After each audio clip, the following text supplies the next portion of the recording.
But see, one of the biggest thing that I see in this drive of Pan-Africanism is something that most of us do not realize as true.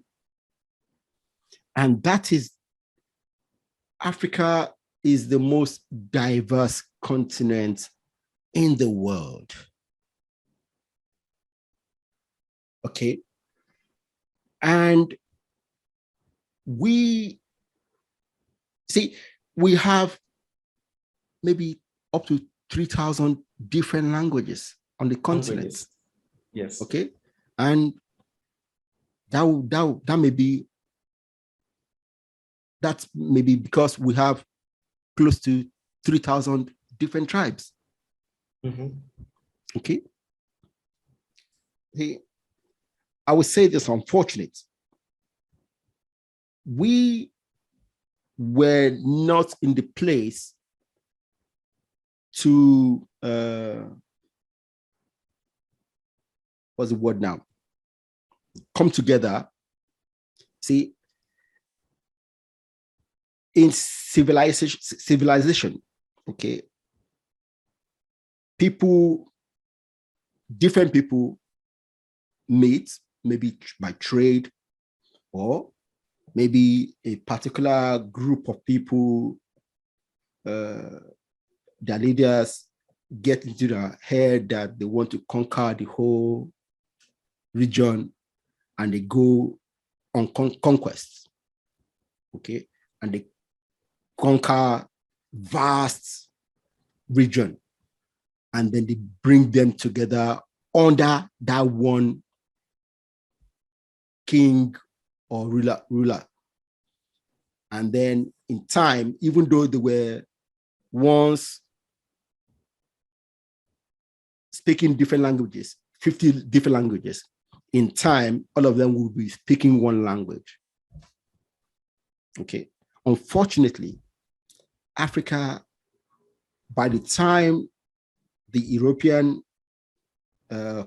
colonization happened, we haven't gone that far into integrating ourselves. Okay. So by the time the colonization happened, we're still small tribes speaking different languages. Each tribe is still so tied with their heritage. See, I know a little bit more about European history. My father was an European history teacher. So as a young child, I have been fascinated by European history. I read a lot of it. See, yes, Europe was like that, or not as diverse, but see, conquest enabled them to come together. Okay. And now they have fewer languages, fewer tribes. Okay. Because of the what was the word now? From the integration. Okay. We as Africans, we haven't done our integration. See, today, I don't know how many languages you guys have in Ghana, but in Nigeria, we have almost 300. Yeah. Okay. So that's why when it comes to politics, everybody is talking about his tribe. We're not talking about Nigeria. Yeah. So let me zero in on that. I think that's a very interesting thought. Maybe a little unpopular too, but interesting. So I think that there may be a couple of things, right?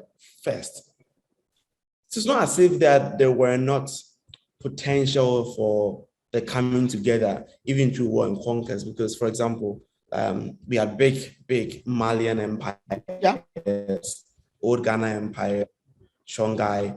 Those were big empires that really congregated a lot of people, right? But the fall of those empires, I don't necessarily think it's a pre-colonial thing. I don't think that we were not ready when the white people came. I think that, for example, Ashanti Empire in Ghana was still thriving before the British rule.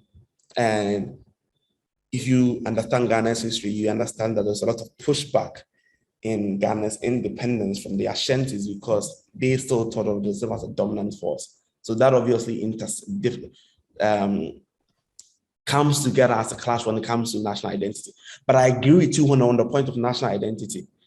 I think that most African countries, the reason why we have recurrence of wars, what we saw in Uganda, what we are seeing in Congo, what we see in Ivory Coast, what we see even now in the North, it is, I mean, now what you see in Nigeria is kind of, unbelievable. And the North-South dynamic, all of that is founded on a rushed independence. And I don't say that independence is a bad thing. Independence is a good thing. We should have gotten independent, all of that. However, there was not an intentionality, in my viewpoint, around the building of a nation. So we have a lot of countries, we don't have a lot of nations in Africa. We have a lot of countries, we don't have a lot of nations because of that particular diversity you talked about. There had to be more intentionality and a lot of egos put aside, right? And intentionally coming together to build a national identity that has a core. Most countries, and I've said this about Ghana so many times, Ghana is seemingly on a lost cause because what is Ghana searching for? We don't know. We don't know. Like what is, if Ghana was an individual, what is its mission in life? We don't know. And that is something that plagues a lot of African countries. We don't have a united nation. We don't. We just don't. And we see that in allegiances to smaller tribes and all of that. And I've talked about this very deeply and I'm very concerned about it. But I feel like we lost an opportunity at independence because at that time was a reconvening of the national identity, and the people who gained independence for us should have done a better job at bringing together a national identity. And it's much more difficult to do now, to be honest, because it's been a long time. But if we as a people, we care about progress, we need to find a way to make that happen. And I'm going to throw some ideas that I've thought about, that it may start with embracing some of the tribes and believing that in some weird way it will come together. So let me give you an example. I believe that democracy in Africa as it's practiced right now, it just goes against the framework of the African multi-tribal, ethnic dispensations that we have as countries. So we see a lot of fights for political power based on tribal ethnic allegiance. We can solve that perhaps if we decentralize our countries and bring back the power of that decentralization to the people who live in those particular cities, not in the way that Lagos has done, like Nigeria has done it in federal states, even though I think I like that federal state idea more, to be honest, than what I see in Ghana. But we tie that to a certain kind of traditional allegiance, because it's funny, even people who are religious people, who are Christians today, they still respect their chiefs. They are not going to allow you to disrespect their chiefs. If you find a way to mirror that back again, so that there is a certain kind of accountability tied to where we come from, and we are doing well where we come from. When we are building our small cities based on our tribes and all of that, I feel like then we don't feel so much pressure to gain the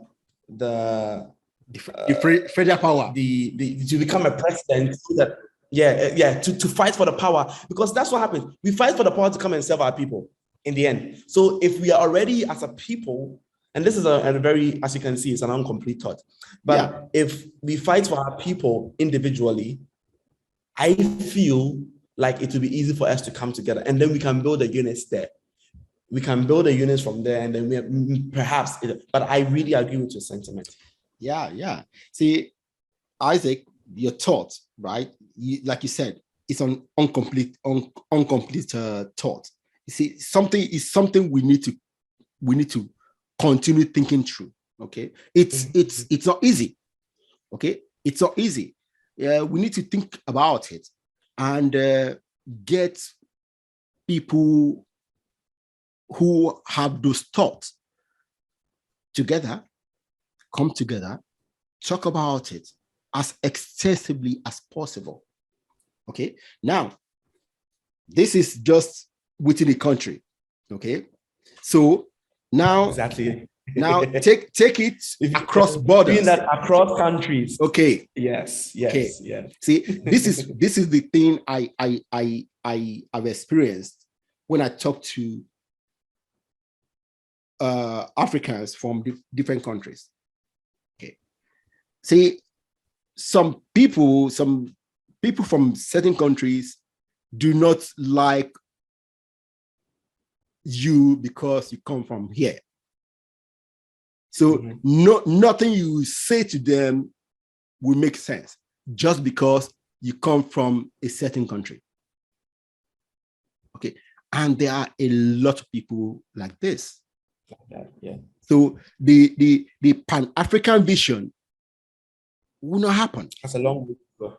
Yeah. That's a long way. Okay. Yeah. So see, we need, but one thing is clear. Economics. Exactly. Economics. So at the end of the day, it falls on that. Will solve a lot of problems. Okay, if you bring value to let's say your mortal enemy, if you bring value to them, they are still willing to come. They are still willing to come. They will trade. They will trade with you. Okay, so trade is the answer in this generation. Okay, now if people had thought about this maybe 300 years ago, okay, they could have done some conquering to interact to integrate different tribes together. But now we can do it. Okay, it's okay, we're more civilized, so we need other means, and the best means to me is trade.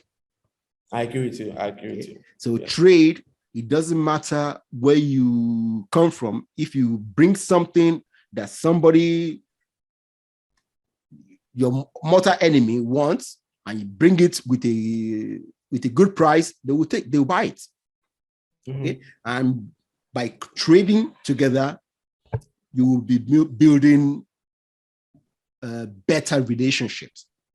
So so let's hope. Now, when it comes to trade in Africa, the connection, the travel, the transportation is the biggest issue. Exactly. Okay, and supply chain. So see, there's no direct. How many direct flights do you have from Accra to Lagos? Accra to I can't tell, but I'm traveling on Sunday to Rwanda, and I can tell you that it cost me £700. Okay, you see that is ridiculous. Exactly. That is ridiculous. Exactly. Rwanda. Rwanda, see, that travel should not cost you more than $200 at most. I mean, there are cities in Europe, as you know, that you can travel like 5 countries, $100. See, if I want to go to Italy, I'll go to Italy through and fro, maybe at a certain time, £50. Exactly. Yeah. See, these are the things that hinders that Pan-African vision. One is the diversity, and two, the connection. travel. So these are things we need to take care of before we can meaningfully start talking about Pan-Africanism. Otherwise, we're just talking. See, this is the reason why it has been talk from the 60s. A long today. time. Talk, exactly. Just talk. Unfortunate. Okay, so it's interesting. I think that, like to end on that, like you see, we need a lot of well-meaning people, right? Like we are just thinking about it now. We seem like we want a solution, and we seem like, I mean, we both thought about it. We are thinking about solutions. We need a lot of well-meaning people to be doing that, and people in power to embrace that. And that is why I think that leadership is very important, right? Yeah. I think there are two things that are crucial to solving the big problems in Africa. Yes, it's obviously in a very capitalist framework, we need money and leadership. Like money and leadership. Those things are very important because, I mean, if one of our billionaires in Africa says, yo, I care about this problem so much, I'm going to be collaborating people to be building different airlines and all of that, no matter how challenging it is, we can see some progress in there. Like, people don't care so much. That's the thing. People have, I mean, it's not like they don't care at all. They just have other things they care about. And we need people who care about it as much as probably we do to be in positions of power and influence. Yeah.